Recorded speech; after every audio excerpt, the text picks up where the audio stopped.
started late. Okay, good. Yeah, yeah.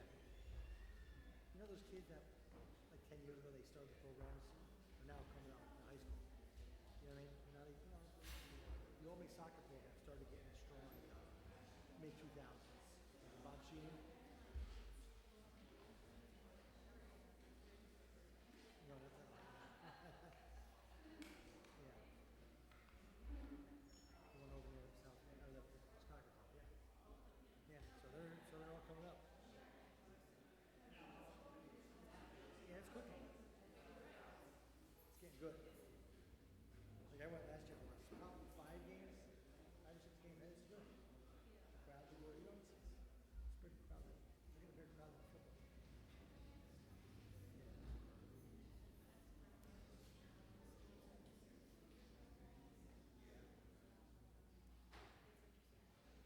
Nope, you're right.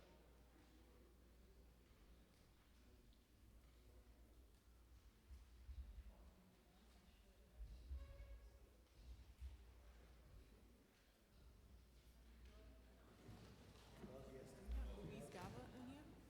She really does. She's got a guy. Watch her practice. Yeah, she went in. No, no.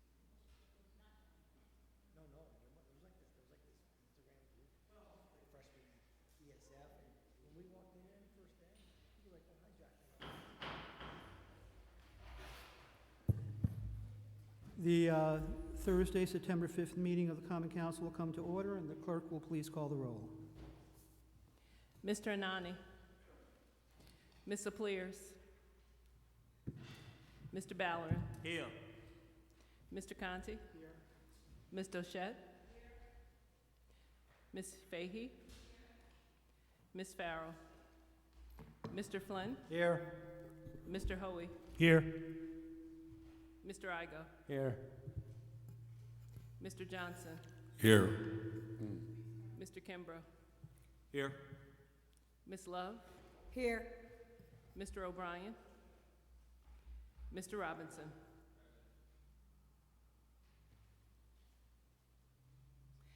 Ten present, 5 absent.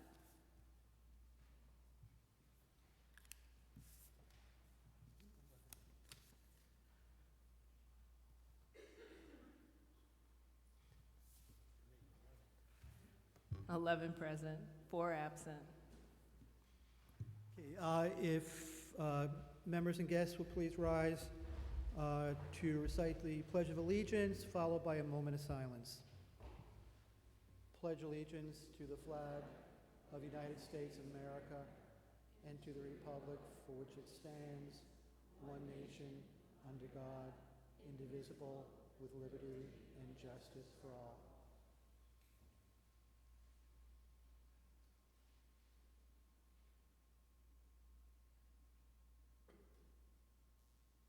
Thank you.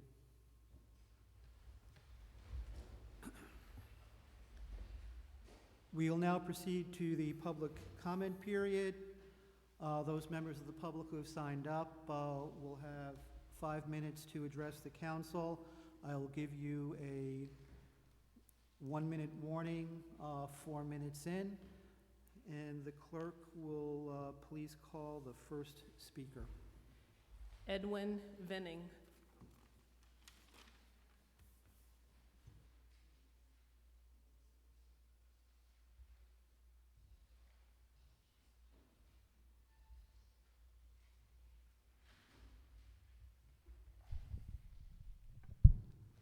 Thank you very much for the opportunity to speak with you. I'm going to read my comments. That way I won't stutter and stammer. I am a resident of Ramsey Place in Albany. This street is the site of a green infrastructure project being implemented by the Albany Water Department. I have included letters to Mayor Sheehan going back to October of 2018, which outline the overwhelming objection to one phase of the project specifically. That is the narrowing of the street to create green infrastructure that will not address the flooding on Hackett Boulevard, nor will it mitigate the occasional flooding in the backlots of the residents on the street. We understand the need to separate sewer and stormwater systems and fully support that portion of the project. However, there is no valid reason for narrowing the street, and nothing will be gained by doing so. We, the residents, have witnessed the paving of other streets in the Hackett Boulevard corridor, most recently Main Avenue, from New Scotland Boulevard to Whitehall Road, where nothing has been done to mitigate flooding or to reduce water runoff to Hackett Boulevard or separate sewer and stormwater runoff. South Main Avenue was simply milled and paved. The residents of Ramsey were told by our councilperson that the city could not afford to pave Ramsey because it is too wide.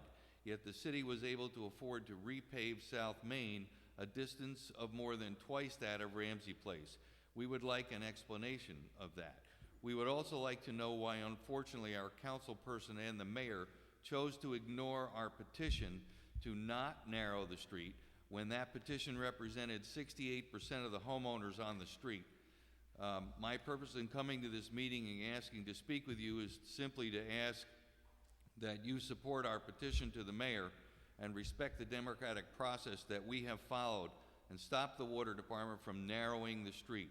We are an aging in place community and do not want our street narrowed by creating additional green space that we will be expected to take care of.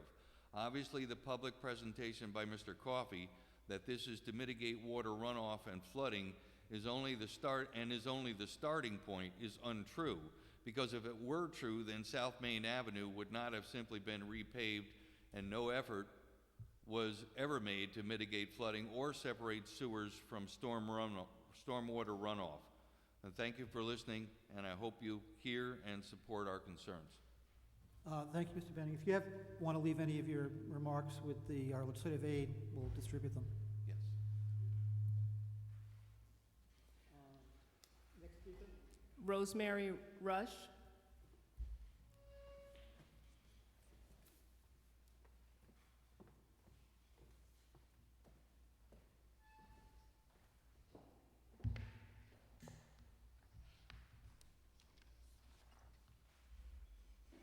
Good evening, council members. I think I'm a little better standing up. Yeah, could you speak into the microphone then, Okay, so you can pick it up? I'll sit down. Can you hear me now? Bring the mic a little closer. Now? No? I think if you bring that around the table, it's a little stuck right there.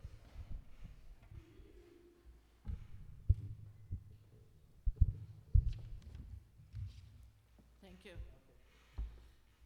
Council members, a few months ago, I was listening to NPR on my car radio, as I often do, and Alan Chartock was interviewing Ralph Nader. Now, I'm not a fan of Ralph Nader, but he has a new book out. It's a fable, something like How the Rats Saved Washington. And he goes on to say that if you follow the steps of the democratic process, democracy works. I'm sitting in my car shouting to myself, no, it doesn't work, it doesn't. Because, council members, we have followed these steps completely. Studying, observing public meetings, and a petition presented to the mayor and the water commissioner, and we have not only been denied, but virtually ignored. The petition was signed by a majority of residents, approximately 70%, requesting that our street not be narrowed by some 7 feet. We are the only street that they can narrow, as some others have islands, which we used to have. We were not objecting to the work being done for 2 summers, as we know that the city is old and needs work. From 7 a.m. to 5 or 6 p.m., we have noise and traffic disruptions. Every time we approached one of the city engineers, we emphasize and request that the street not be narrowed, using permeable asphalt as an alternative means. It is always denied and even scoffed at. When I again spoke to a city engineer stating that we have not objected to all the other things for 2 summers, gas line replacement, and that was last summer, and that was a frightening time because that was, if you recall, the gas line explosions in the Boston suburb. So we didn't object to that.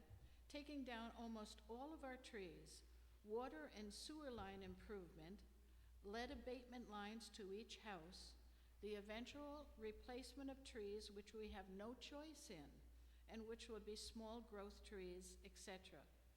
And in the democratic process, we asked just one thing: don't narrow our street. He answered, "This isn't a democracy." Sorry, that upsets me every time I hear it. Well, council members, this is a democracy, and democracy starts here on one street in a city, in a state, in the United States of America. We council members are middle America, and we ask you to uphold democracy. We ask that our street not be narrowed for 3 reasons. Number 3, aesthetically. We have a beautifully wide street, which we appreciate, as do visitors. Second, financially. Narrowing our street will affect the saleability of our houses. Parking will be compromised. And number 1, most importantly, safety. A wider street affords more room for accident avoidance, avoiding a child running across the street or a car backing out of a driveway. This is demonstrated by the accident rates on our adjoining streets in both directions, and which are narrower than our street. The police records 1, 2, or 3 accidents on each of these streets, but Ramsey Place has 0. All streets have speeders, narrow or wide. Narrowing streets does not curtail speeding. In addition, we have a daycare facility on our street, and narrowing the street will put these infants and children in jeopardy as their parents enter or exit a car with them. So, council members, in the name of democracy, SOS, save our street. Thank you. Thank you, Ms. Rush. Next speaker, please. Marlon Anderson.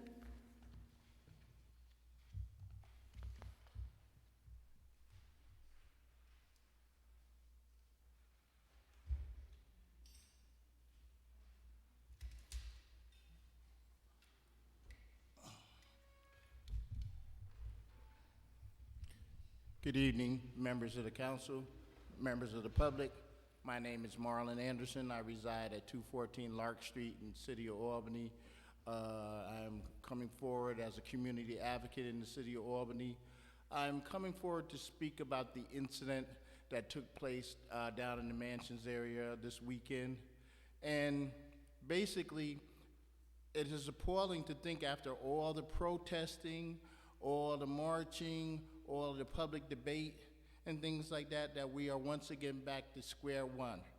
And I am wondering, when will the message finally be understood that in order to create a better relationship between the public and the police community, they have to, number 1, stop beating us. It is a shame that in this country and in this city, you have a better chance of being a white mass murderer and then surviving a confrontation with a police officer, or not being beaten by a police officer, than a person of color. And that's a shame. A white person can go out and kill 50 people and don't have to worry about being assaulted or killed.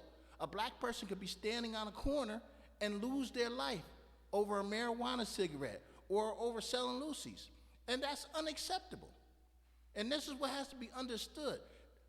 Beating people is unacceptable behavior in this millennium. We understand that it's been a long-standing tradition handed down through our police morals to its detriment, that when it comes to people of color, it's okay, it's acceptable to beat them, it's acceptable to abuse them.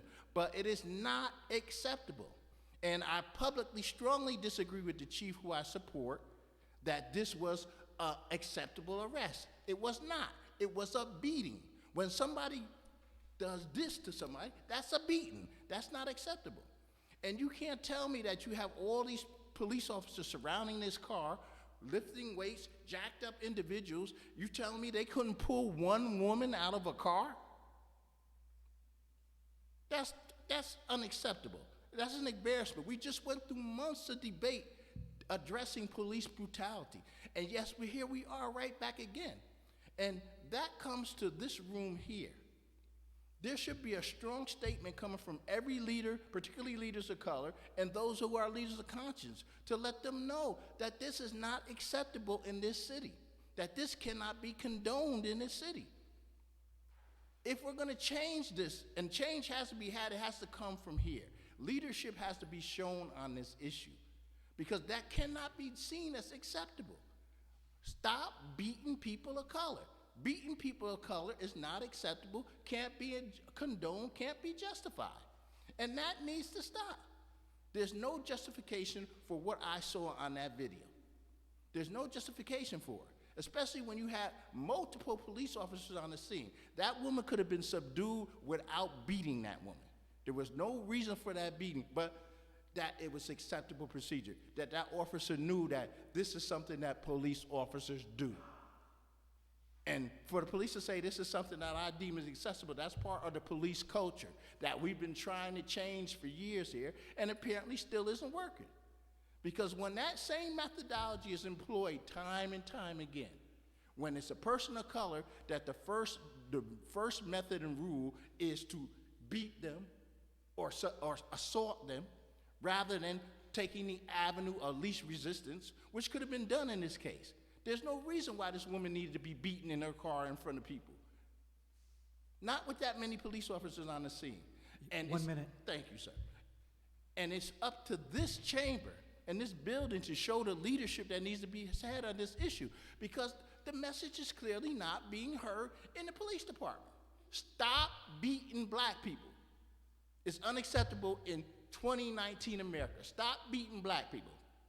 And as an election year approaches in 2020, this is going to be a primary issue out in the community. Who is actually showing leadership and trying to change this negative police conduct and culture that leads to black people being beaten, black people being assaulted, black people being killed, and black people being crippled?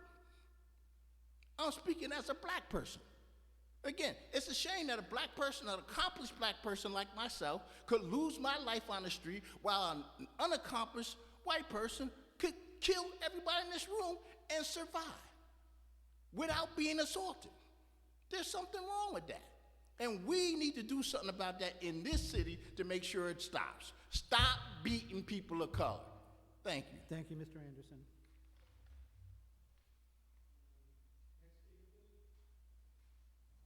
Tara Baraden.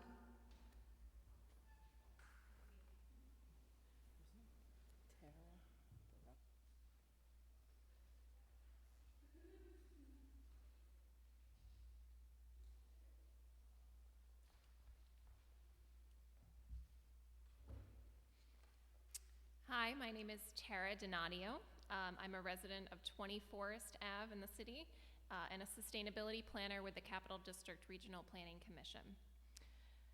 A role in which I also support municipalities in the Capital Region to adopt community choice aggregation and similar energy saving measures under NYSERDA's Clean Energy Program, which the city is a designated member. I would like to voice my support of CCA wearing both of those hats. As a resident, I believe community choice aggregation is the right choice to allow city residents lower cost options to reduce their greenhouse gas emissions. I want to be offered these low cost options, and the only model that currently exists to do this is through CCA. Switching a large majority of city residents to renewable would have a massive impact on greenhouse gas reduction goals. As a sustainability planner, I'm here to support the city and other municipalities in the region by educating about CCA, or community choice aggregation. CDRPC is connected with coordinators across the state, some of whom are working with forming aggregations in other regions, and with NYSERDA, who keeps us in the loop on these CCA regulations. CCA is one of the most impactful things communities can do to reduce greenhouse gas emissions and fits well with the city's 2012 Climate Action Plan. CDRPC looks forward to being a continued resource for the city as it moves through the CCA decision-making process. Thank you.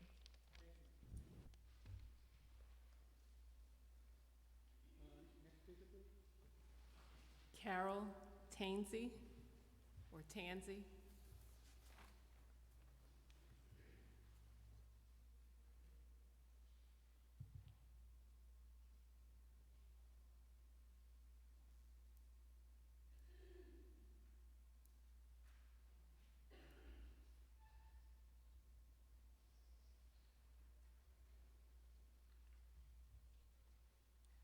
My name is Carol Tansey.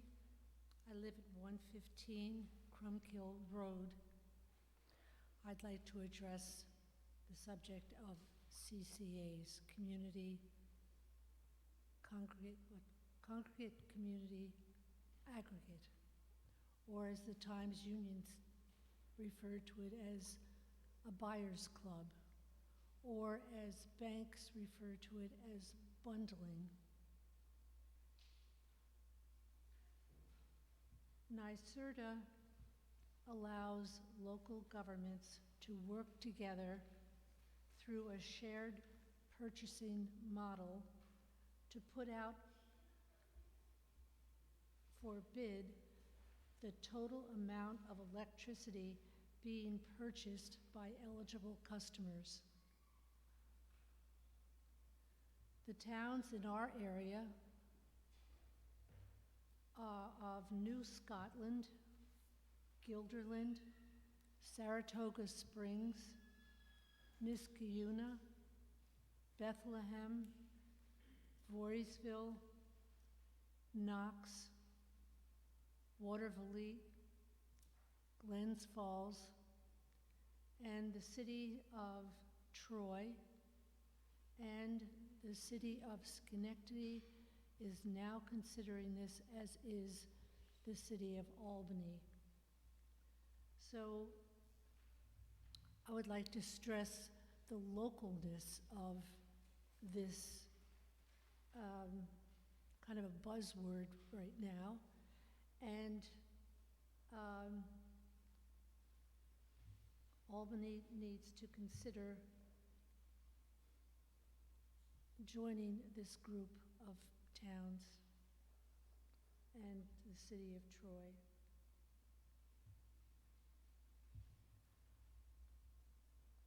As a renter, I live in a high-rise of 12 stories, and I, as an adult, feel frustrated by the fact that I can't make my own decisions about solar power. But this plan will enable me to back solar power in my building. I live in an apartment house that is, as I understand it, the second highest point in Albany, and we already have our rooftop rented out to, I don't know the technical words, but receiving antennae. It's loaded with receiving antennae, and there's no room for solar power.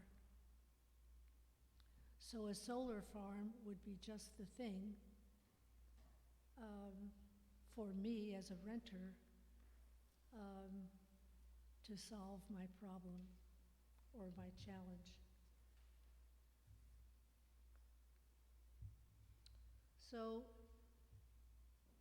solar farms empower communities over energy decision-making, localizing clean energy investments to the benefit of the local economy and community resilience, 1 minute.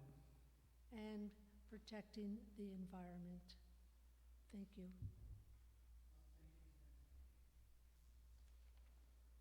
Next speaker, please. And I'm going to ask the clerk if we can call the next speaker and then just a heads up on who the following speaker is.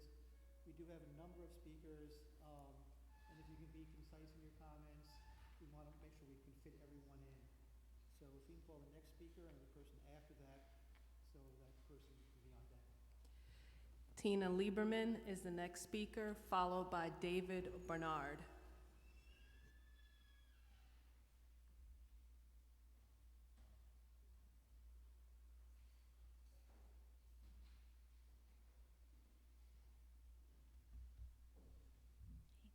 Thank you. My name is Tina Lieberman. I live at 30 Aspen Circle in Albany, and I'm a member of the Sustainability Advisory Committee, and I'm here to support the vote for the resolution for community choice aggregation. The Sustainability Advisory Committee unanimously recommended to the Common Council to approve this resolution. And I also have a letter here with the support of the local Sierra Club Hudson Mohawk group to also support this resolution. And there are members here who will be speaking in the public comment period from People of Albany United for Safe Energy, from Solarize Albany, the Climate Reality Project, and several other groups that also support your passage of this resolution. So this resolution is only to explore community choice aggregation and to choose an administrator.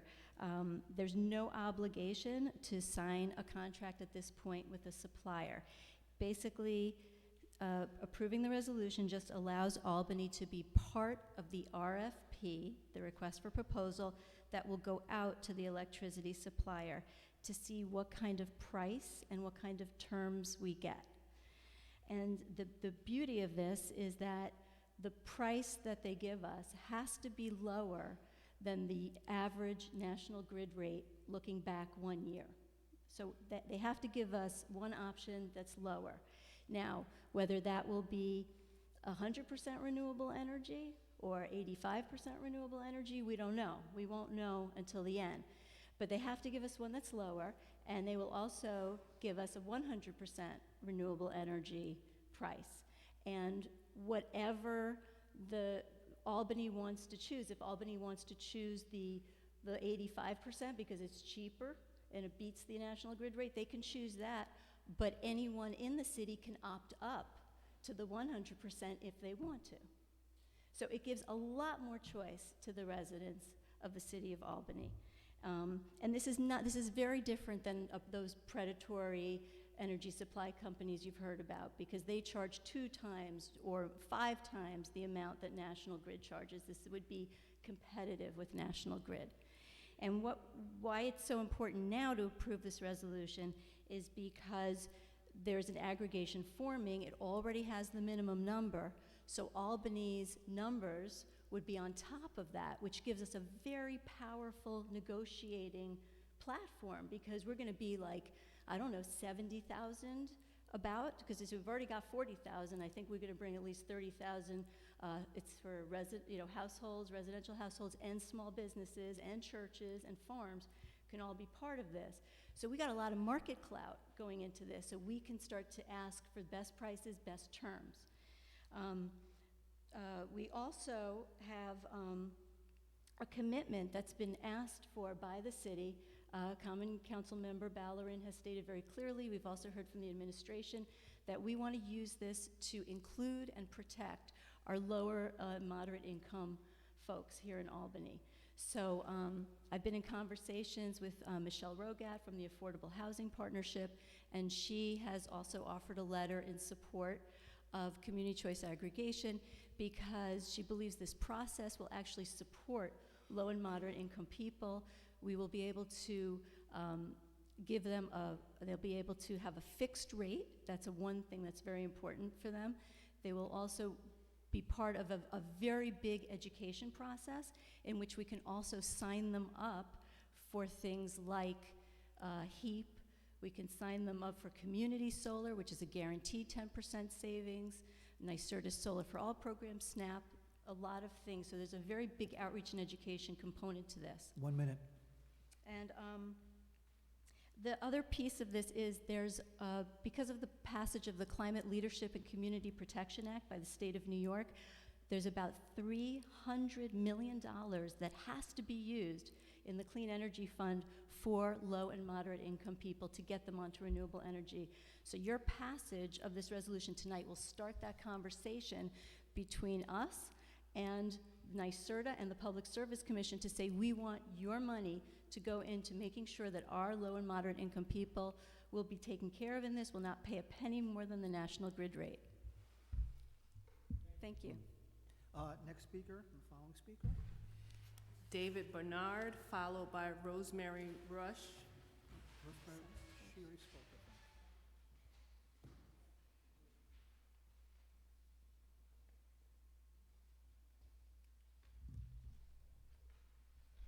My name is David Barnard. I live in the town of Bethlehem. However, Bethlehem is supporting CCA, and the more municipalities we can get to join us, the more successful this campaign will be. I just want to say a couple of brief things, but I think important things, that CCA allows municipalities collectively to have control over their buying power of electric energy. And that control can mean a lot of things that we can that are unforeseen in the future, but right now, it means we can control who we purchase from as a block. The second thing is that we have an opportunity with this method to embrace environmental concerns. One of the issues that comes up is, well, if we involve ourselves in environmental issues, will it cost more? And the answer to that seems to me quite clear, that the cost of environmentally favorable energy sources may even be cheaper, maybe a little more, but community choice aggregation with the control that we have allows us to purchase on a long-term basis with a guaranteed block of people. This, to the power company, means that we have a fixed load that's well-defined and that we have a fixed time over which this will be paid. And as a result, our bargaining power for cheaper electricity is nearly guaranteed. So there is a risk factor. The day-to-day cost of electricity goes up and down and up and down, and sometimes it may go down below our fixed rate. But I think financially responsible people will realize if you can buy as a block over a long period of time, you can guarantee beating the average. Even though there will be times, a day or a month at a time, when you don't, on the average, you're going to win this game. So we have a fixed rate over a fixed time with a fixed number of people. That's how we control our source of energy. Thank you. Louise Gava, followed by Ann Erling.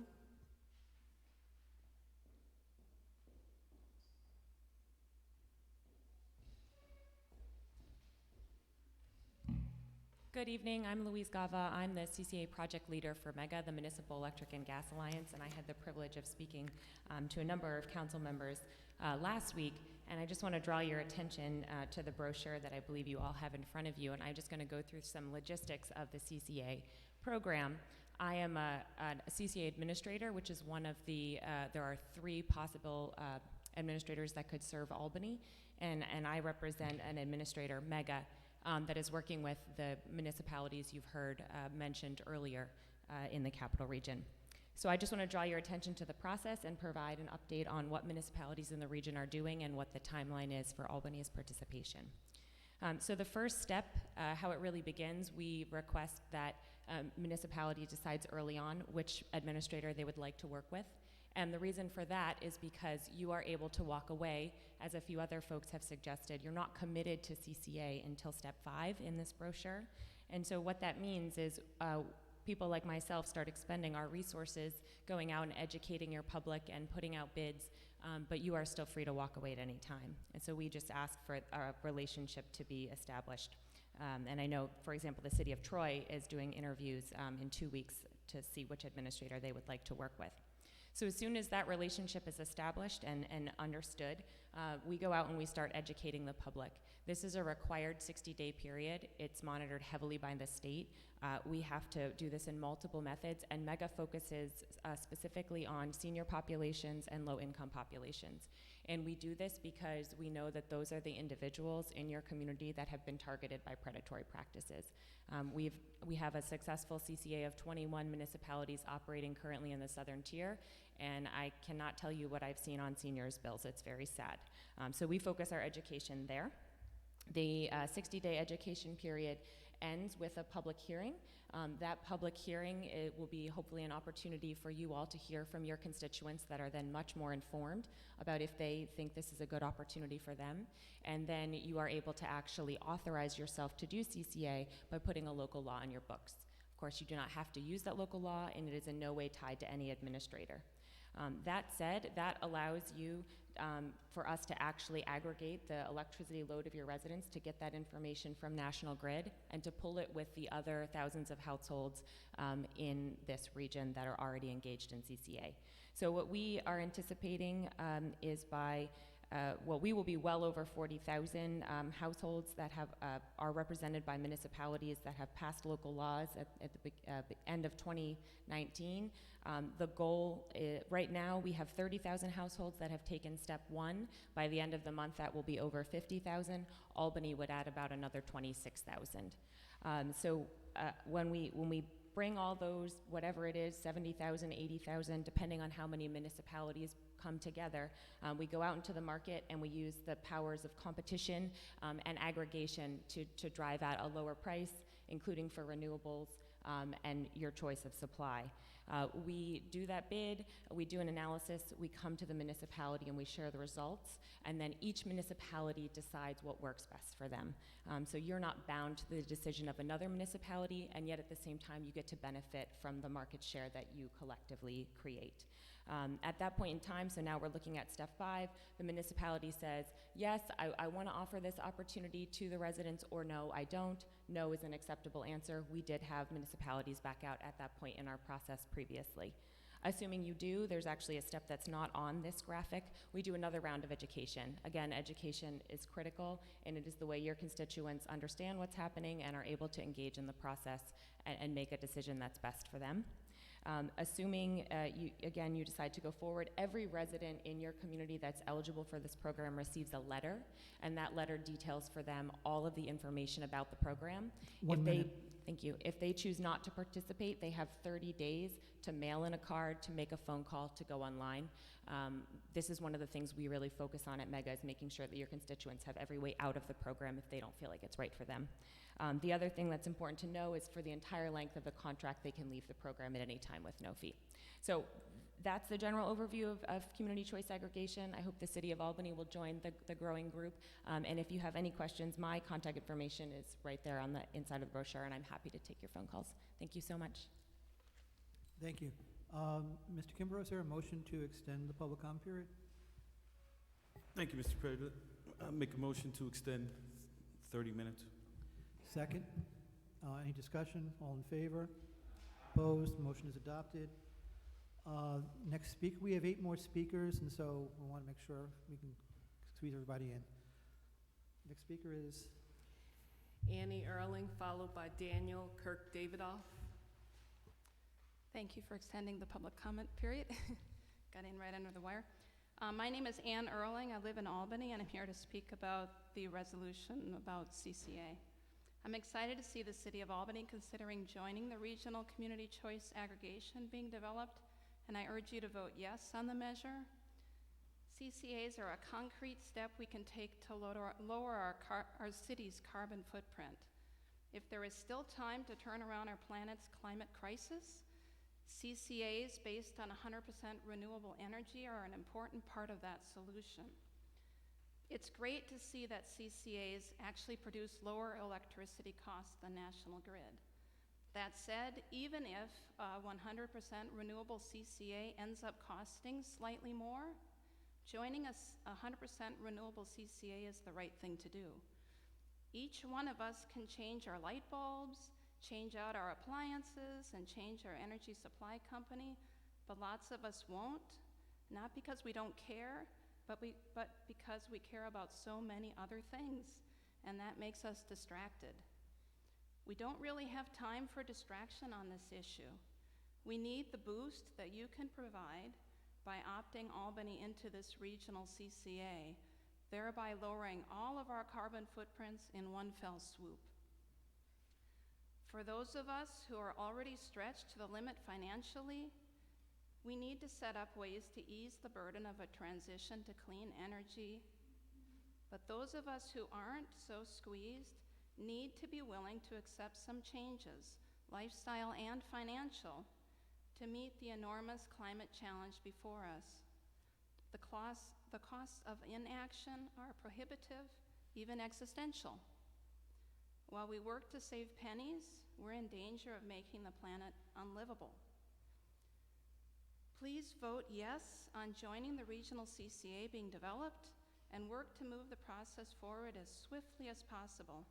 Our children and grandchildren will thank you, and I thank you very much for your consideration. Thank you. Next speaker.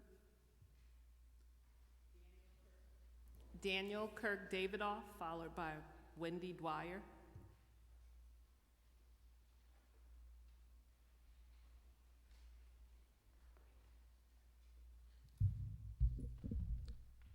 Hi there, I'm Dan Kirk Davidoff. I'm a resident of Albany at 35 Dove Street. I'm the secretary of the Sustainability Advisory Committee, but just speaking for myself this evening.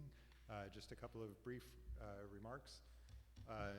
First of all, I see you guys are taking up an electric bikes bill. I'd like to speak in favor of that. As someone who commutes from downtown out to Colony, it's that the last mile problem is a prominent one for me and for lots of people. I could go on a bus, but then I'd have a mile to go at the end of it. If I had a convenient way of getting there with a little bit of electric assistance, I might be more inclined to do that more regularly.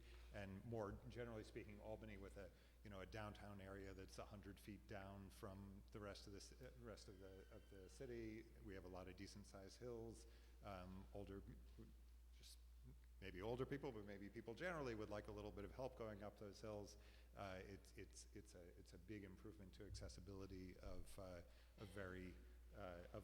form of transportation that gives people a chance, some opportunity for exercise, and also is a lot lower impact on the environment. So I'm very pleased that you're taking this up, and I hope you'll support it.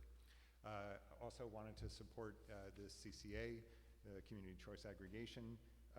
Michelle Rogat put this nice letter together, but I don't think you're signed up to speak. So I'm going to read a couple of remarks from her because I think she makes some really good points here. Basically, I'll hand this letter in to whoever is taking notes, but in short, people have sometimes been worried about CCA raising prices for, especially for economically vulnerable people.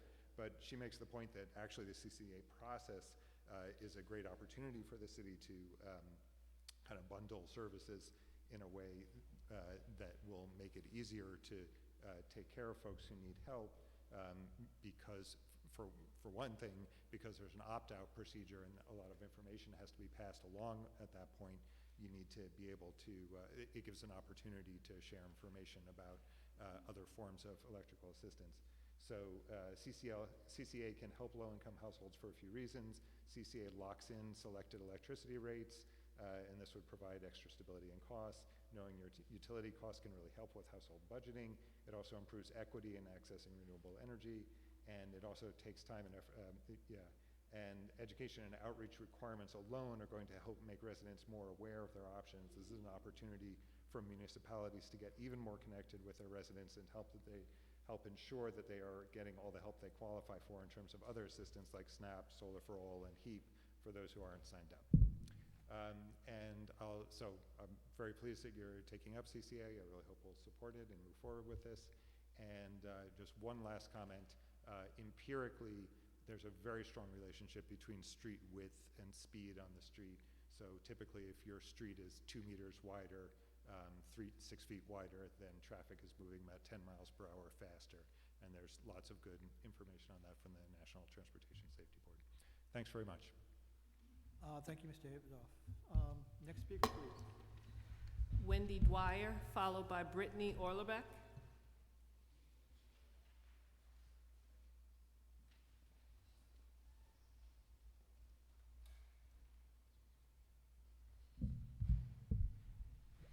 Hi, my name is Wendy Dwyer. I am a taxpayer in Albany County. I am passionate about the environment. I have solar panels, an electric car, do everything I can to decrease my carbon footprint. I am here speaking on behalf of Diana Wright, who is at a composting class tonight. and couldn't make the meeting. She does live here on Summit Avenue in Albany, and this is her words. Good evening. Diana lives in Albany. She's a member of PAWS. She was unable to attend as planned. As all of you are aware of the heating of the planet, which is rapidly reaching the point of no return, you are also aware that we have solutions available to us to mitigate the situation. One of those solutions is to switch large populations of people to renewable energy to heat their homes, light their lights, and heat their water. Several municipalities just south of us are doing just that. They have created community choice aggregation and implemented these energy providers as the default energy provider for their entire constituency. There are two substantial benefits to doing this. First, we reduce the use of fossil fuels and replace them with clean, sustainable energy, which will reduce CO2 emissions. As this is a bulk purchase, it will also save money to the consumers. The second benefit is that they are saving consumers money across the board, not just those who can afford to purchase high-tech new technology like solar panels. Lower income families and the elderly can also save the same money, which will help them keep money for other items they may need. Also, by making renewable energy the default, everyone can get in on the savings even if they don't know about it. It is very difficult to be sure to reach every household to explain what this program is about, and lower income families and the elderly are the ones who would be most likely to be left out. And these are the residents who can most use the cost savings. I, Diana Wright, encourage you to vote to look into this program, as knowledge is power, and with power we can change the world for the better. Submitted by Diana Wright of Albany. Thank you. Thank you, Ms. Dwyer. Next speaker, please.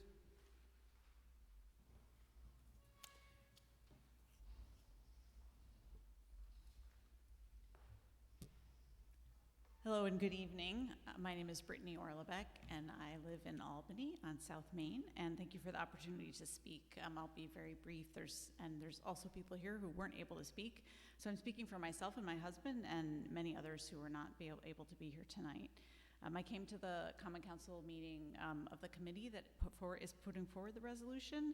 I learned a lot from their questions, and I was really impressed with their concerns and for the ratepayers of the city, both homeowners and low-income renters. And so I'm here because I'm looking for my city to be a leader in the transition to renewable energy. I think it's clear that it's not a matter of whether, it's a matter of how and when.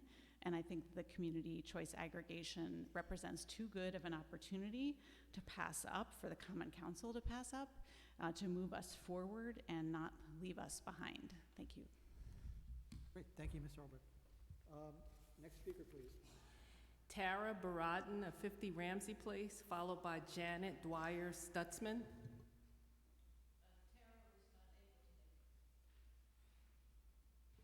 Janet Dwyer Stutzman.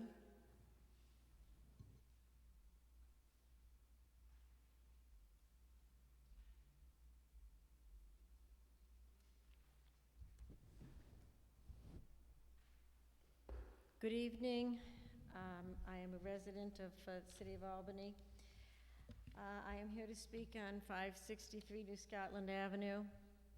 I want to thank and commend you for considering serious environmental professional reviews of the large-scale developments occurring in Albany, particularly 563 New Scotland Avenue. It is imperative that we take every precaution to prevent adding to the burden we humans have placed on our world, burdens that are bringing an end to life as we have enjoyed it. We are allowing developers to hide behind words like sustainable without questioning the consumption of natural resources for the oversized buildings. For an urban myth that building has so many benefits for it that it is worth any cost. We do not ask for alternative energies. We do not investigate impacts on our already exhausted infrastructures. We add people, we add cars, we block the sun. We don't even allow trees that environmentalists consider mandatory for counteracting climate change. I'm I am encouraged that so many people are here tonight to suggest that we have to act now to change things. And I am discouraged that we go over and over again. We add thousands of apartments without asking significant questions of the planning board and the developers as to their benefit, as to how we are going to strengthen our infrastructure, why they do not have micro-emission controls, why they do not have designs that explore the use of windows for heating and cooling. I've done some research and have recognized that there is absolutely no effort by these developers or by the planning board to make these sustainable or energy sound or environmentally sound buildings. So please, going forward, it may be too late for 563 New Scotland or 1211 Western Avenue or the Palladium, but there are plans to add more and more and more without any understanding of who is going to reside in these homes, these apartments. They are not affordable for those that they are kicking out.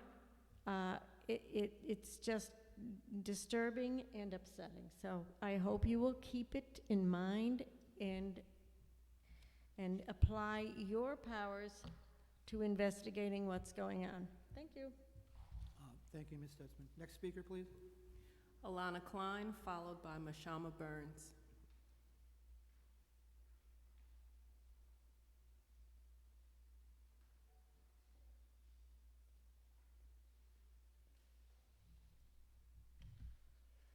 Alana Klein, 29 Glenwood, 12208, now 12203. I'm here to address the incident that happened on, I believe it was Grand Street this past weekend.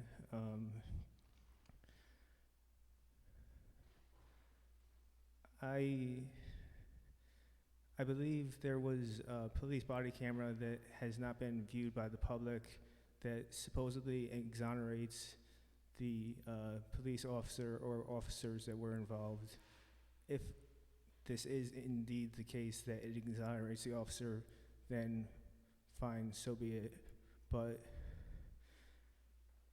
it shouldn't wait until the DA's office clears the officer. It shouldn't wait until the internal investigation clears the officer. If you don't agree with that, I don't give a damn, and that is not my first choice of words. If that is if what happened is your example of textbook de-escalation, then you need a new freaking textbook. There is no other explanation for that. Are we really arguing the semantics of beating a woman forearm to forearm versus punching her in the face? Oh no, she wasn't punching in the face. He was beating her forearm. Are you freaking kidding me? I am by no means trying to co-opt or speak for Marlene Anderson or any person of color. I cannot imagine what you go through. He is completely right. A white person in this country can, as he alluded to, and he doesn't even have to allude to, you can look in the news, shoot up a concert, a movie theater, a school, a mosque, a synagogue, a garlic festival, kill dozens, hundreds of people, be taken into custody without a shot fired. What I am about to tell you, I have told to virtually no one. I can count on probably a single hand. I believe it was a few years back. I think it was right after what happened to Philando Castillo. At the time, I was working an overnight shift with, I believe, 5 or 6 people of color, and I legitimately feared at the end of every shift that it would be the last time I would see each and every one of those people for the last time in my life. Believe survivors, boycott the NRA, Black Lives Matter. Assalamu alaikum. Thank you, Ms. Klein. Next speaker, please. Mashama Burns.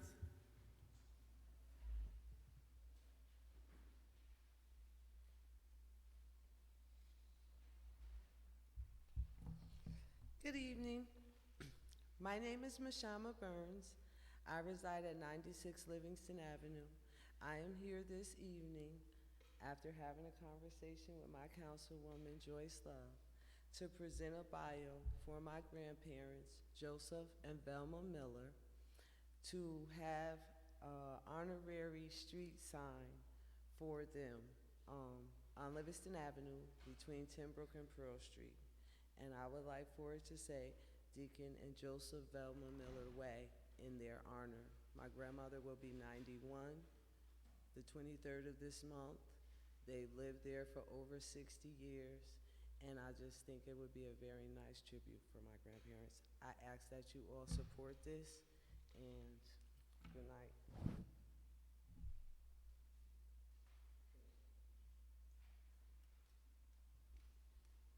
Thank you, Ms. Burns. Next speaker. Okay, that concludes our speakers for the night. So I declare the public comment period over, and we will now move to the remainder of our agenda. Consideration of local laws, Mr. Flynn.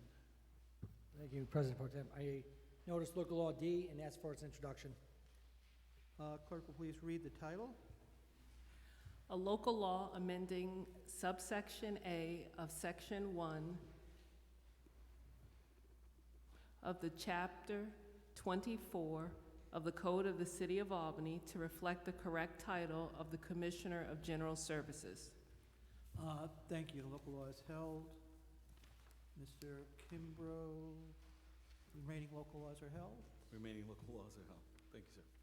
And we will now proceed to reports of standing committees. Councilmember Fahey.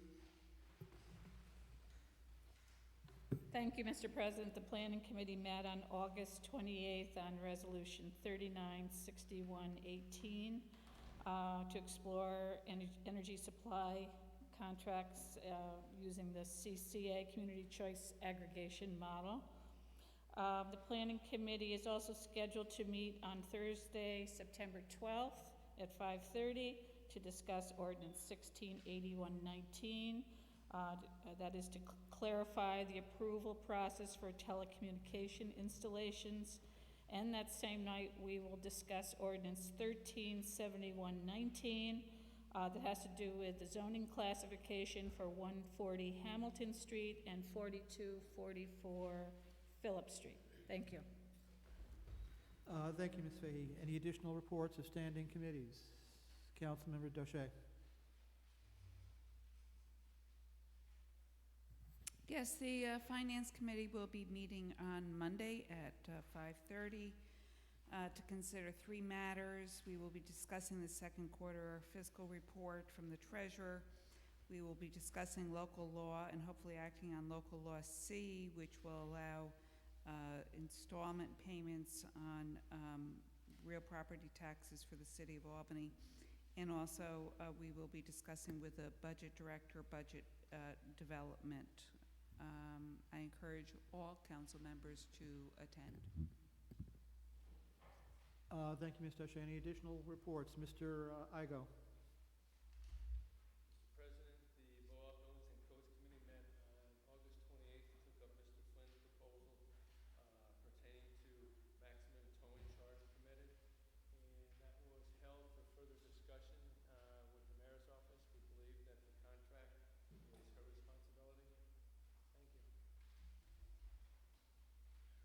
Thank you.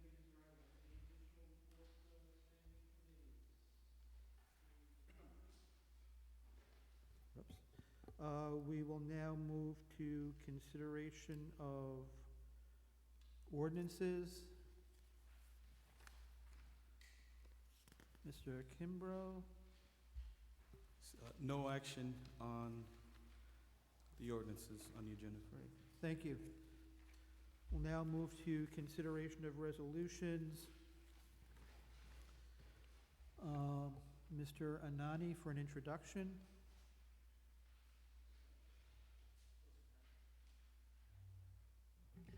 Thank you, Mr. President. I notice resolution 629119R and ask for its introduction. It's for its passage. And passage, yes. Correct. Thank you. Clerk will please read the title.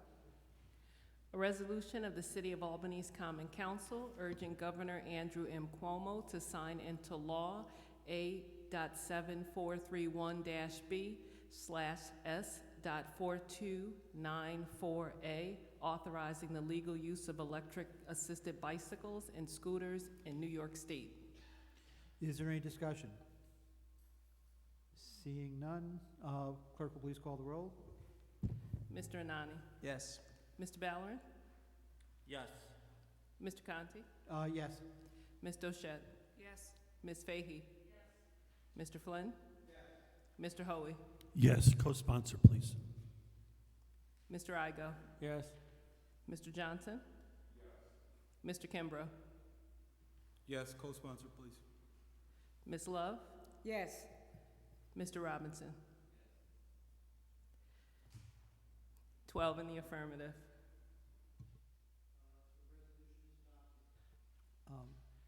Mr. Kimbrough, can you offer the following resolution on my behalf? Thank you, Mr. President. I make a motion to add resolution 649119R by majority consent. Sorry, I was just asking if you could offer resolution 63, introduction of resolution 63. Excuse me? If you could offer the introduction of resolution 63 on my behalf? Sorry. Sorry about that. Okay, behalf of Councilmember Conti, I offer resolution 639119R and ask for its introduction. Clerk, will please read the title. For operations. Resolution of the Common Council amending Article 4 of the Rules of Procedure of the City of Albany Common Council in relation to authorizing sponsorship of legislation by standing committees of the council. Mr. Kimbrough? Yes, that'll be forwarded to Council Operations Committee. And then majority consent resolution, motion? Yes, thank you, Mr. President. I make a motion to add by majority consent resolution 649119R. Is there a second? Any discussion? All those in favor? Aye. Opposed? Motion is adopted. Council Member Love. Thank you, Mr. President. I notice resolution 9119R and ask for its passage. Clerk will please read the title. Resolution of the Common Council recognizing and honoring Gertrude Love Winbush for her contributions to the City of Albany. Any discussion? Mr. Robinson?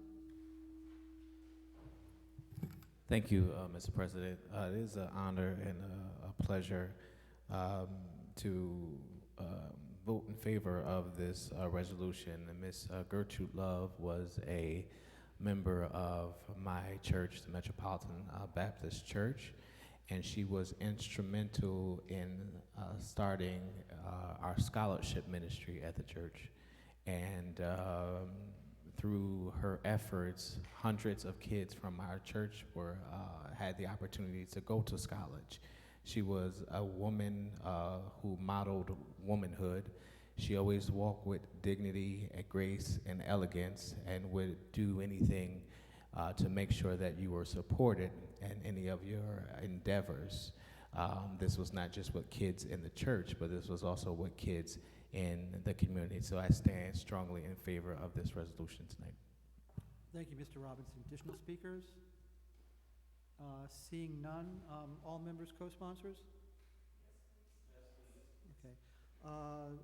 We'll do a voice vote. All those in favor? Aye. Opposed? The resolution is adopted. Moving on to resolutions held, Councilmember Fahey. Thank you, Mr. President. I notice Resolution 396118R and ask for its passage and a roll call vote thereon. Clerk will please read the title. And that's with amendment, correct? As amended. Yes, as amended, thank you. Thank you.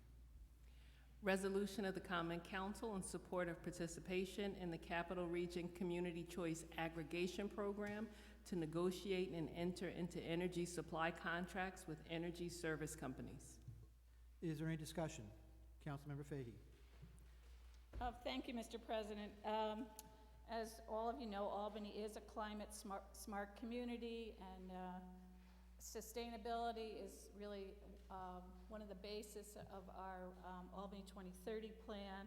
And I know there's really not one of us who doesn't care deeply about our environment, and global warming and climate crisis is what we're calling it now.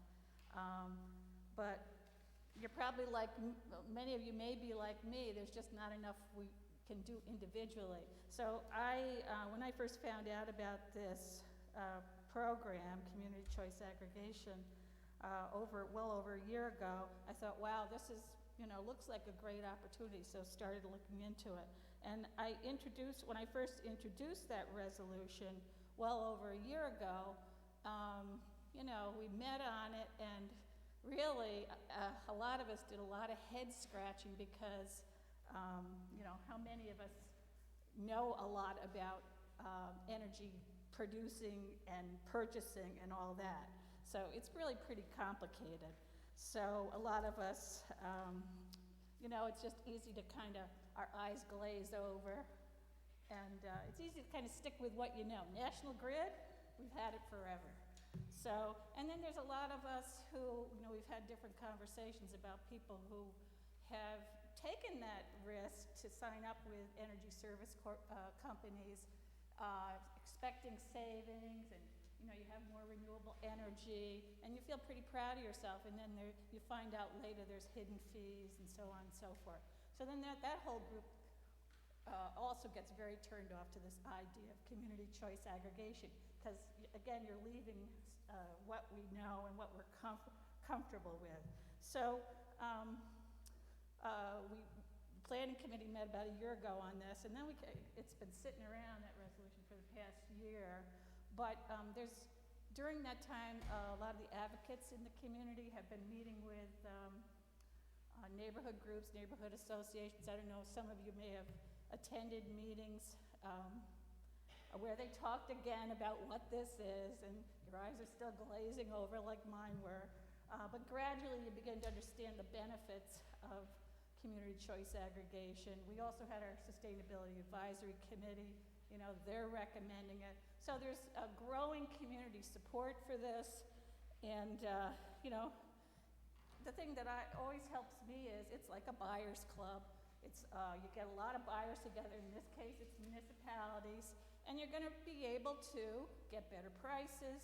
And the thing that we all care so deeply about is improving our environment by using more renewable energy. So, people did such a terrific job tonight talking about this process. This resolution, it's non-binding, as all our resolutions are, but what it's saying is we're asking our mayor to begin to pursue this. We've got other communities locally who have already taken that first step, signed a contract, that agreement that says, yes, we're interested. And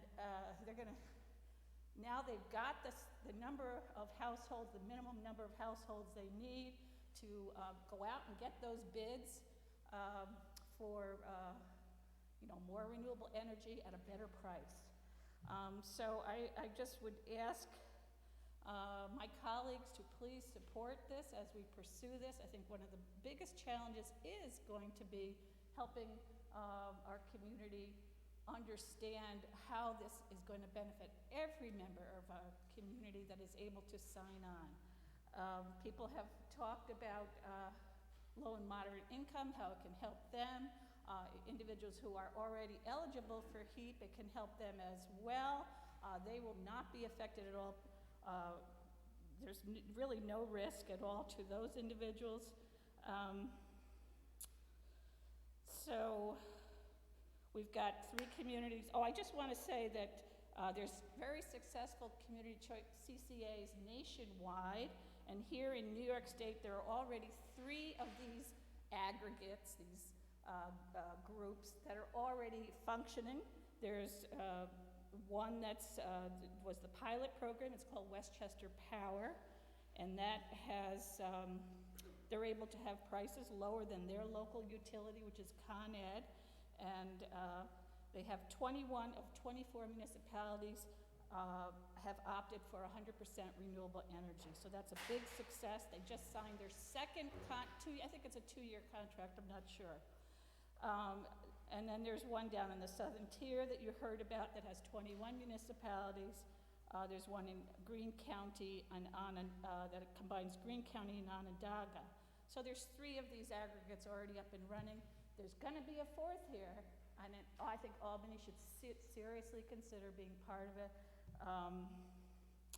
So just to emphasize what people have been saying all night, nothing happens until that final contract is signed, and you know exactly what price we're looking at, exactly how much renewable energy, what type of energy. It's a long process, but I would just ask for your support as we take a much closer look, and please encourage our mayor to do the same, because it's going to be we amended this resolution to request the mayor to interview the 3 administrative groups, and we're asking for it before November 1st, because late fall, that's when this aggregate is going to be forming. So again, I thank you for your patience and ask you for your support. Thank you, Ms. Fahey. Any additional? Mr. Shea, Council.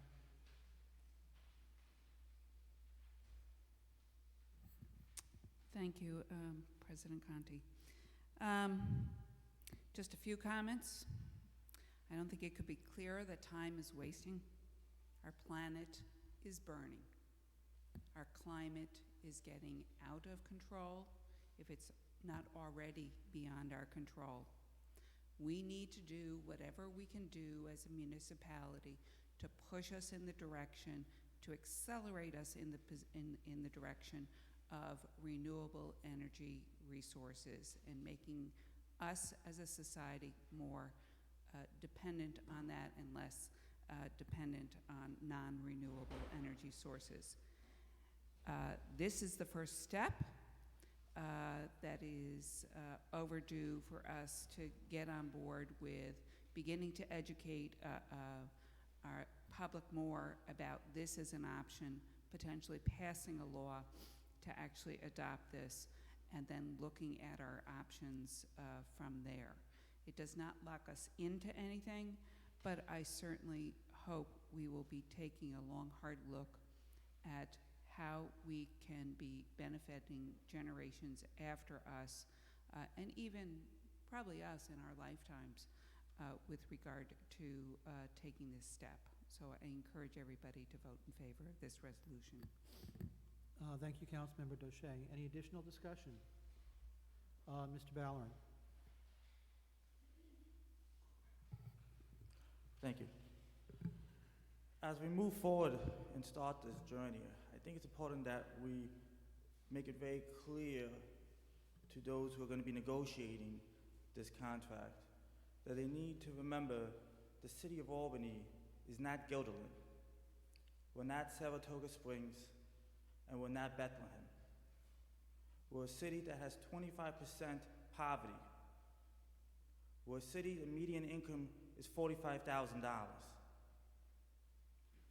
So people's national grid bills are very personal. And I want to make sure that those who are going to use our support of this, use that and negotiate a contract that guarantees that our residents will not pay a penny more than they would have on the national grid. It is our responsibility to do so. It is our responsibility, if you want us to be successful, to do so. Because the winds of political change may not allow us to move forward if we don't do it right. So when I am asking that we make sure that whatever we pass has that guarantee, again, it's not because I'm opposed to this. It's because I want to make sure that it's sustainable.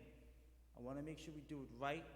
And I also want to make sure that we make it clear that our most vulnerable residents have been the ones that have been bamboozled in the past.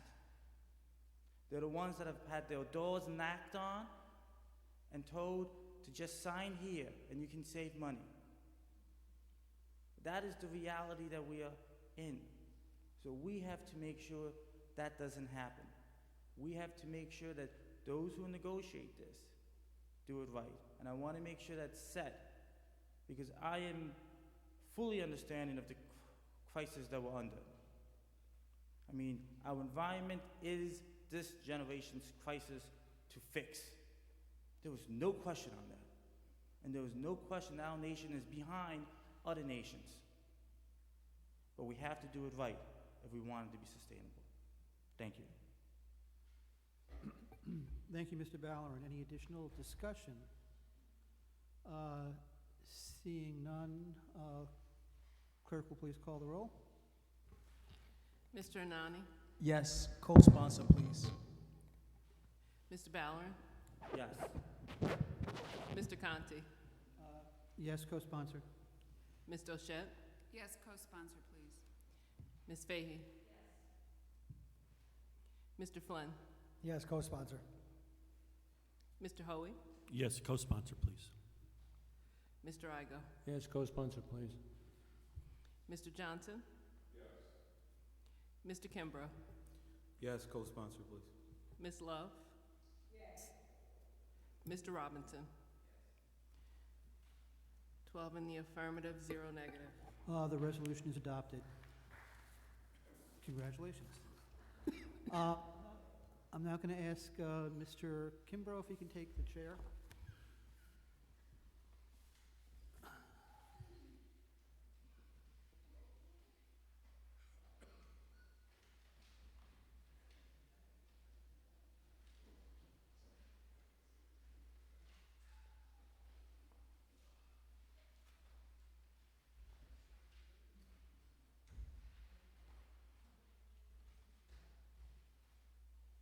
Okay, Chair recognizes Mr. Conti.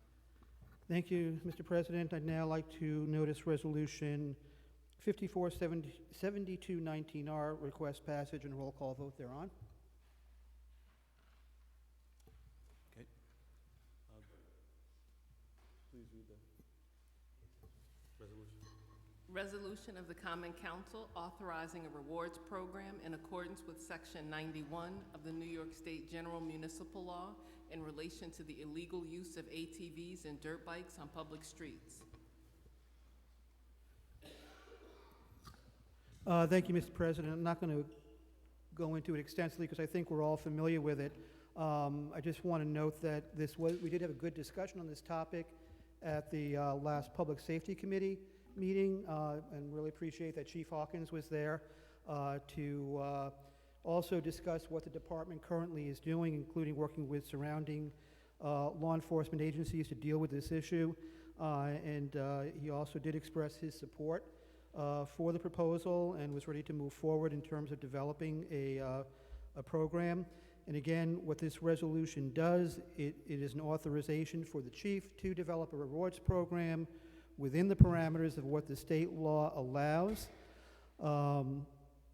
And as I said, it would be a tool, not a solution, but a tool to help in dealing with this issue and the illegal use. Now, also note that since the Public Safety Committee met, there were actually 3 incidents involving the illegal use of ATVs or dirt bikes. that occurred within the city that the department was able to deal with, one of which involved an ATV on a sidewalk approaching two individuals with strollers.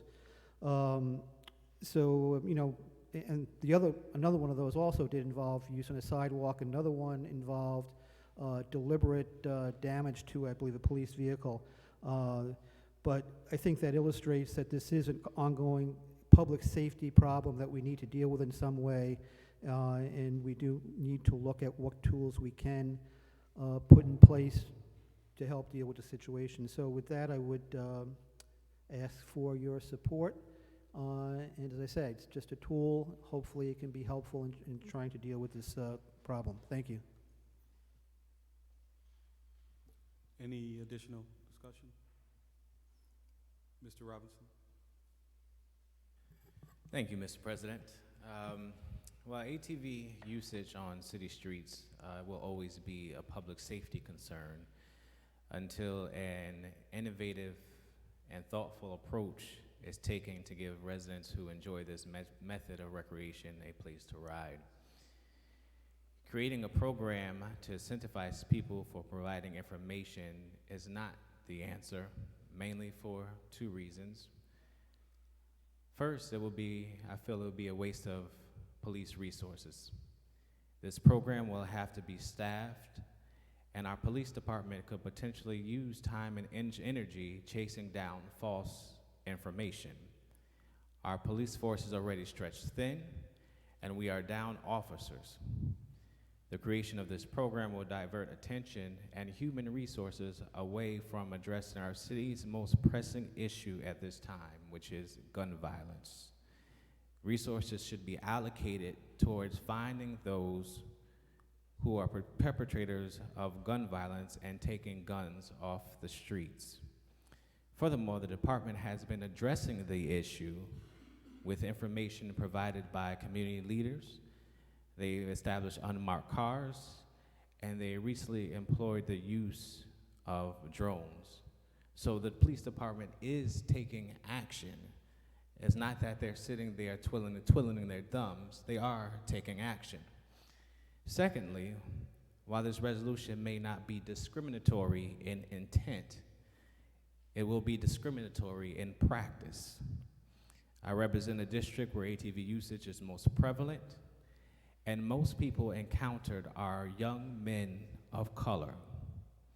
Historically, enforcement of policies like this works against communities of color. Creating an incentive program opens the door for racial profiling, false reporting against minority groups, negative interactions with law enforcement, and over-criminalization of minorities. As a young man of color, I am fearful of policies like this and what it means for members of our community.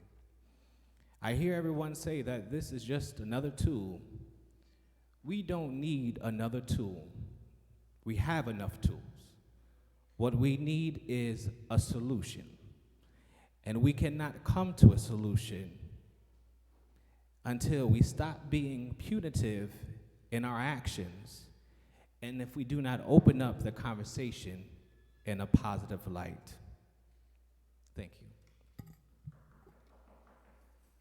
Mr. Johnson. Thank you, Mr. President. It's always hard to follow up Mr. Robinson. Usually I go before him, but as you can see, I echo his sentiments. But one of the things that I wanted to talk about is we never had conversation about trying to come up with a solution. People want to ride, and if I'm not mistaken, because it definitely is potential for something to happen that we would dread. But in talking to some of the riders, I proposed a question of if it was a street dedicated in a time, would they be interested in it? And they jumped right on it. So sometimes we miss opportunities for a meeting of the mind. And when I was talking to some of the riders, they were telling me how they used to ride up in Tivoli and how it goes all the way up into like Guilderland or something like that. So I don't have firsthand knowledge of that, but it was just impressive that it's that much of an area for them to ride, and for Tivoli not to be in the discussion. It just would push people to want to ride on the street. So if there was a chance that we could have a dialogue with the riders and they were in agreement to having a specific place, time, and date, I think that would be more of a solution. I always fret upon turning residents versus residents. I agree, something needs to be done, and I just would like to see a little bit more dialogue between both sides, trying to have the riders in the room along with the leaders of the city to try to work through a solution. So I could not support this tonight. Thank you. Ms. Love. Thank you, Mr. President. Also, I'm going to vote no. I've been getting phone calls from some of my constituents in my community where I represent. And this recent police activity that took, beating the girl down on Madison Avenue, that drew the straw with me. I know the chief said that there was 13 minutes before the people on the street turned their cameras on. I don't care if it was 35 minutes. This was a female, and she got beat by the cops. And I'm not saying a beat down, the cops beat on it. There's no excuse for this. And far as the ATVs, this is cultural. And if we had something there's no policy, and I know this is just to put something in place, but I think at this point we should have something in place before this resolution is passed. I think there should be a policy, procedures. There should be officers that's already identified. I don't think that we should pass this resolution and then go identify certain officers. I think that the community officers, the beat officers, should be the ones that are involved with the council when something happened with one of the ATVs in the ward where they represent. I think this resolution is, right now, I can't support it, so thank you. Mr. Hoey.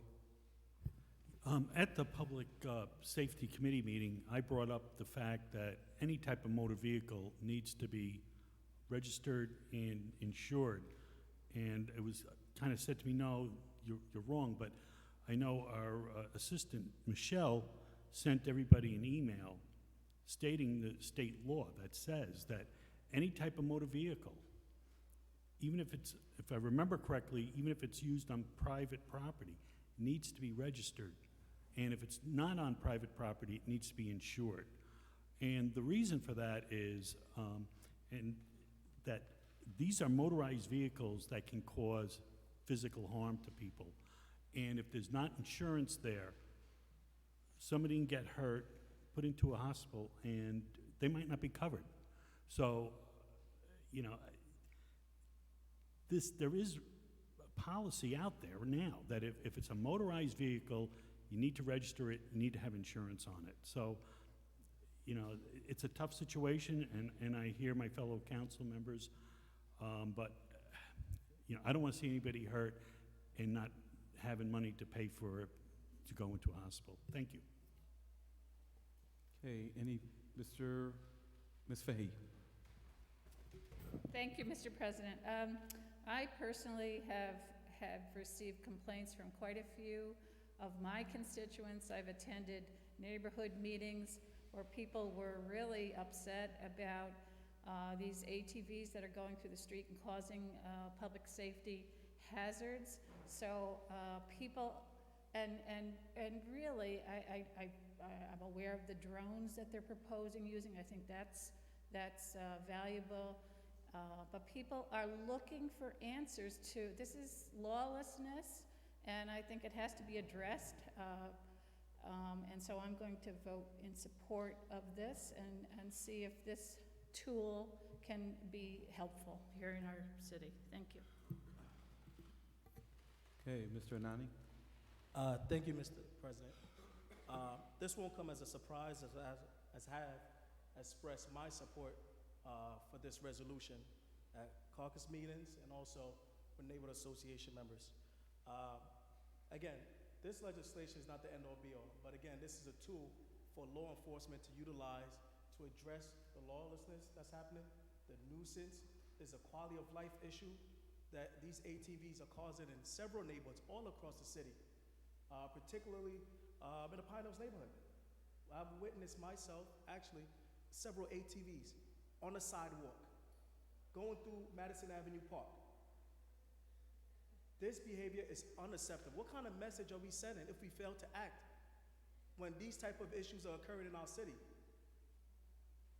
If we don't act on these issues, we're opening the can of worms for other issues that is going to negatively impact our city. The role of government, I firmly believe, is to make sure that the residents are safe. That's what our founding fathers want. That's what government role is to make sure. If we can't do anything else, we have to make sure the residents of our city safety is not at risk. And at the end of the day, the message we're sending is this. This illegal activity, this illegal behavior that's happening in our city is unacceptable. It is unacceptable. It's a quality of life issue. It's interrupting the quality of life of several neighbors. I've witnessed ATV riding on the sidewalk on Long Street, riding on the sidewalk of Madison Avenue. Do we wait until somebody get hurt? Look, I'm all for solutions, but we have to make sure that we send a message to the residents that we're serious about the public safety and we will not tolerate any illegal activities in our city. It is illegal to ride ATVs in the city of Albany. It's a state law. Most of these individuals have no disregard to themselves or to the public. I am not going to be here voting against this legislation because we haven't found a solution yet. Most of these individuals are craving for the thrill.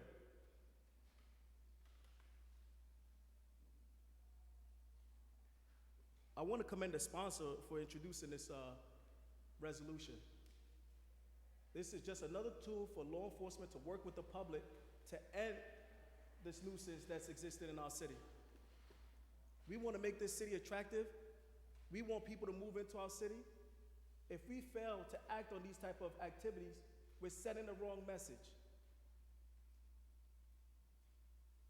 The sponsor of this legislation spoke out about several incidents that have taken place since we introduced this resolution.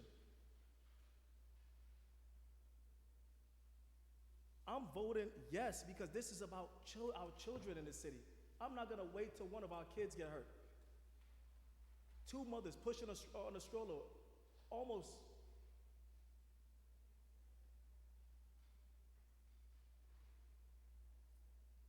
My colleagues, I urge everyone to support this piece of legislation. This is the right thing to do. We want to make this city attractive.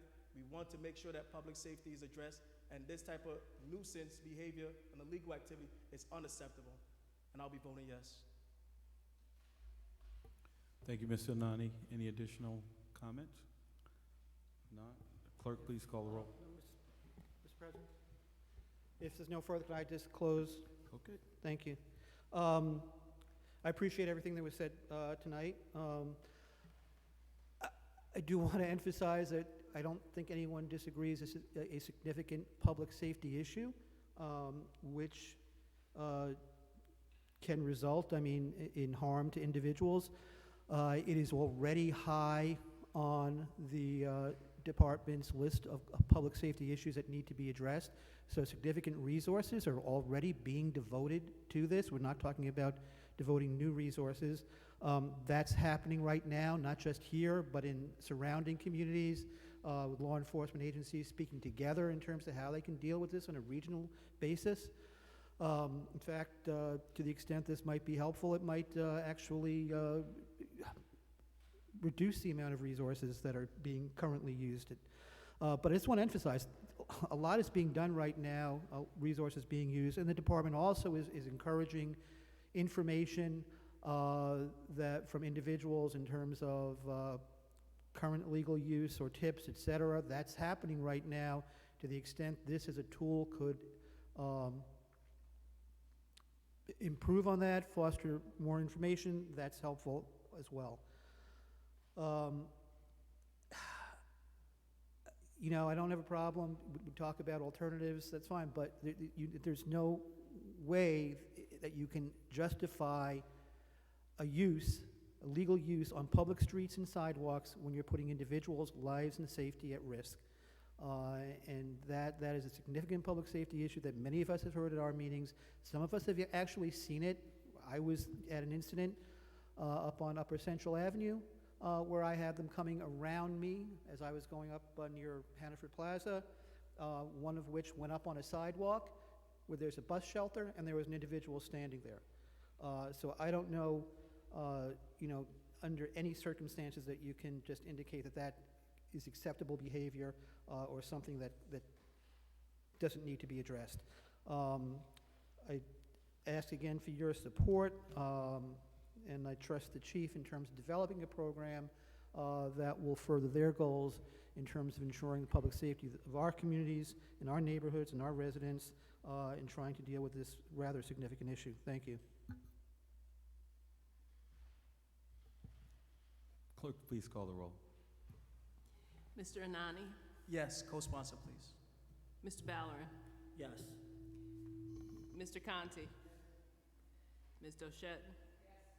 Ms. Fahey? Mr. Flynn? Yes, co-sponsor. Mr. Hoey? Yes.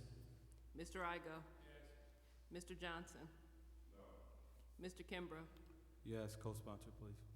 Ms. Love? No. Mr. Robinson? No.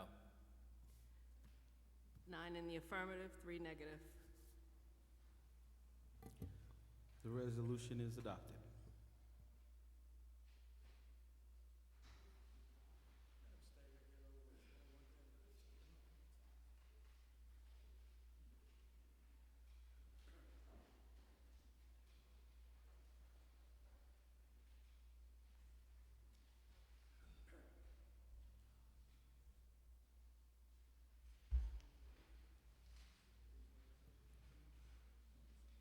I believe that concludes the resolutions. Mr. Igo. Oh, I'm sorry. Mr. Igo. In light of the planning board ignoring our request for a 2-week extension, and they went ahead and just approved the 563 New Scotland Avenue project, they ignored us the same as they ignored the people, and the chairman came out and told the people when they were asked if they had any input, and the chairman said 0. So this is just one more step of the same type of thing. But since it has already been passed by the council or by the planning board, I withdraw this resolution. There's no meaningful reason to do it at this point. Thank you, Mr. Igo. Resolution 567219R is withdrawn.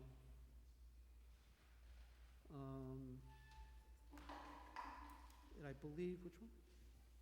Yeah, Resolution 61 is being held for a later meeting.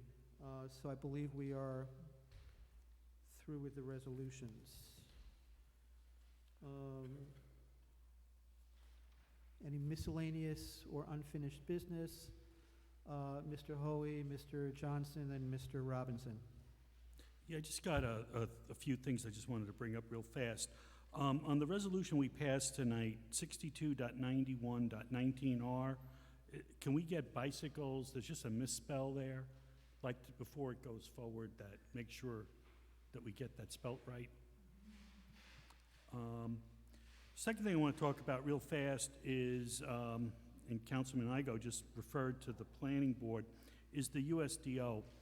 I've had to listen to Commissioner Ms. Spencer talk about why the USDO was so important, that it took away the uncertainty from developers wanting to do work in the city of Albany.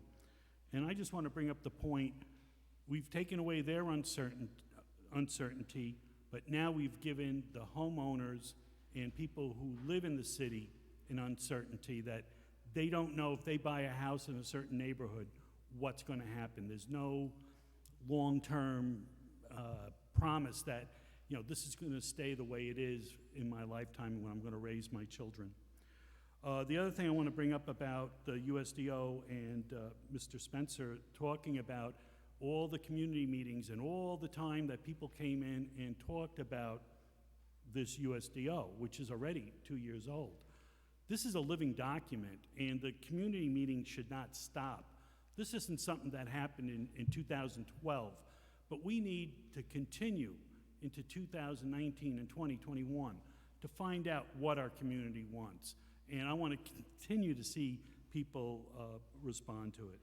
And then the last point I want to bring up, I'm really upset lately with the problems with our water system.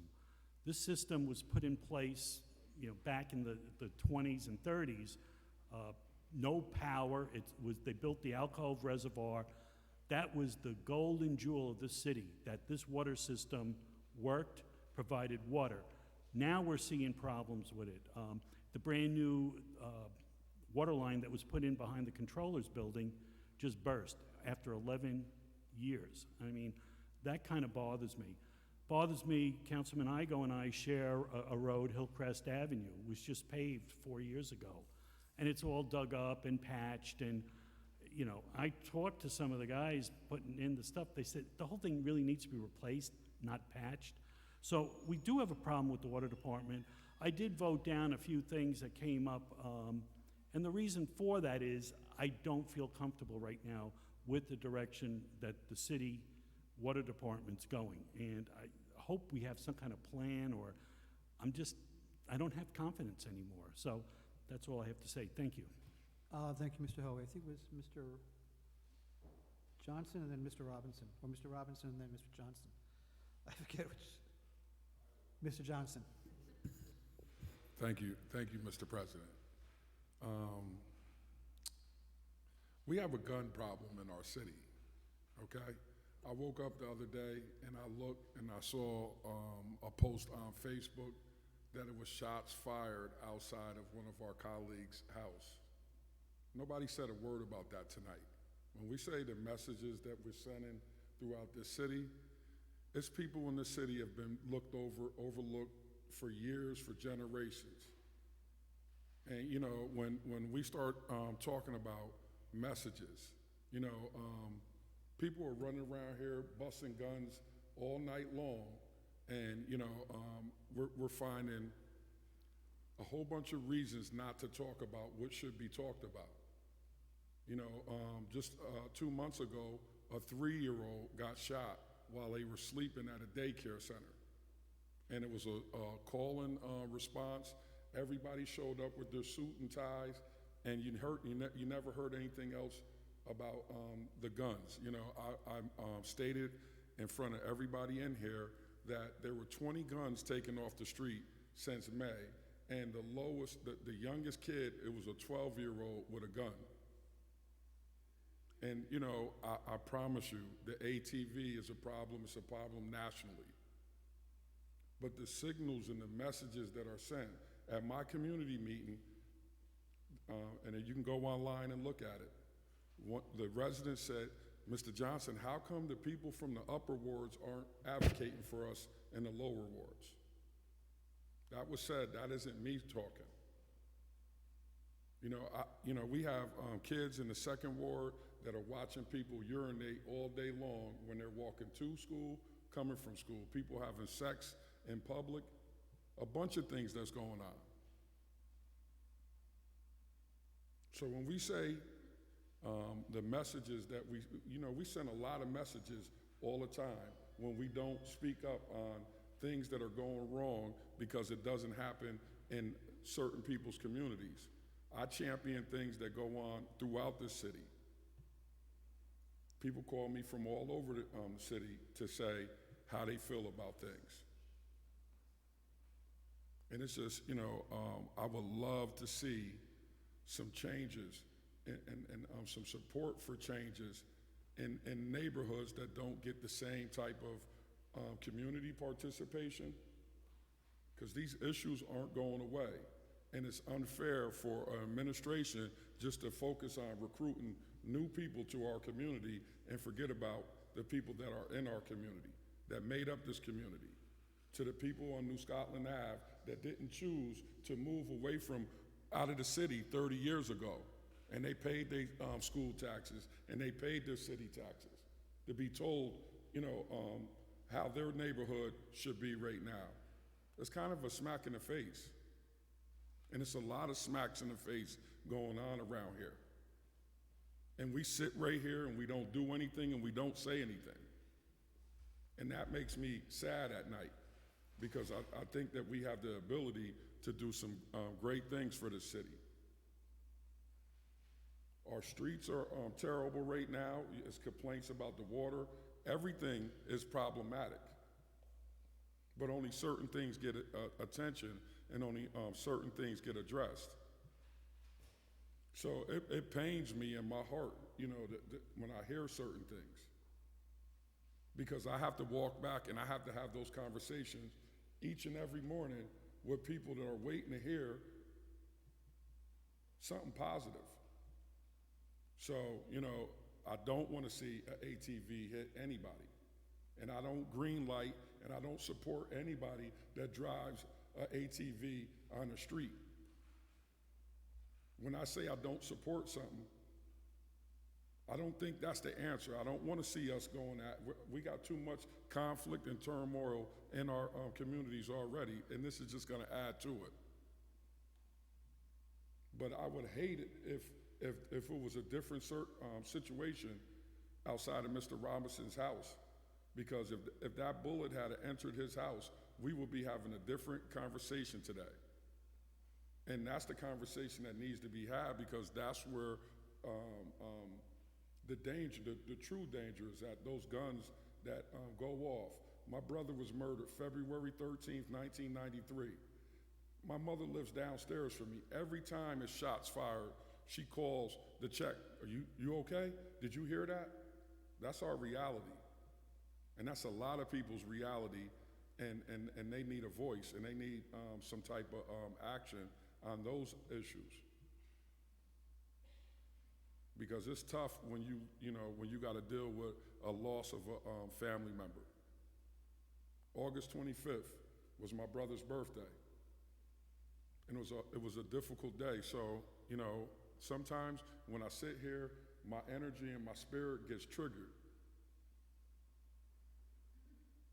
Because people want change, and they don't know how to get change, and we have people that know how to do it, and we're just not doing it for each other.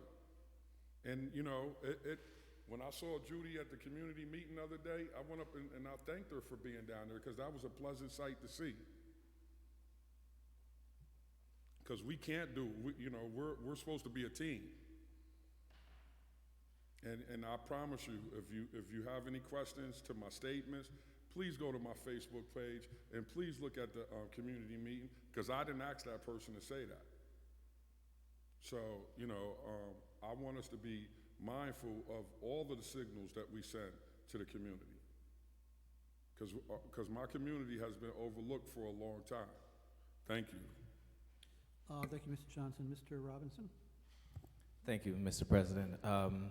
So yes, I just want to publicly acknowledge and thank all that called me to give encouragement and to demonstrate a show of love on what happened last week in front of my house. I had just went to bed. It was 1 o'clock in the morning. I had just got in bed, and I had just fell asleep. And no sooner than I got into a good sleep, I hear shots fired.